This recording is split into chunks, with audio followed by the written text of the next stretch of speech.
இந்த வீடு வந்து வாடகைக்கு வருது. தனி வீடு, 2 பெட்ரூம், ஹால், கிச்சன், பைக் பார்க்கிங்கோடு வந்துடும். காரு நிப்பாட்டிக்கலாம், வெளியே நிப்பாட்டிக்கலாம், இடம் இருக்குது. ஒரு வெஸ்டர்ன் டாய்லெட், ஒரு இந்தியன் டாய்லெட் வரும். வெஸ்டர்ன் வந்து அட்டாச்சோடு வந்துடும், இந்தியன் டாய்லெட் காமனாக வந்துடும். வாடகை வந்து எவ்வளோன்னு பார்த்தீங்கன்னா 9,000 ரூபா வரும் வாடகை.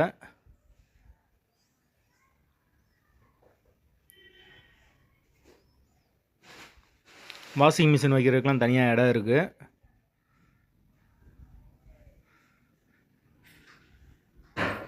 யாருக்கு விருப்பம் இருக்கோ அவங்க கால் பண்ணுங்கள். பெட்ரோல் சார்ஜ் வந்து 100 ரூபா வாங்குவோம்.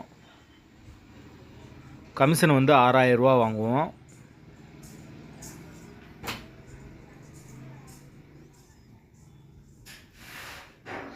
வாசல் வந்து என்ன வாசல்னு பார்த்தீங்கன்னா வடக்கு பார்த்த வாசல். வீடு வந்து எங்கே இருக்குதுன்னு பார்த்தீங்கன்னா மதுரை தபால் தந்தினருக்கு பக்கத்தில் வரும் வீடு. தனி வீடு, வடக்கு பார்த்த வாசல்.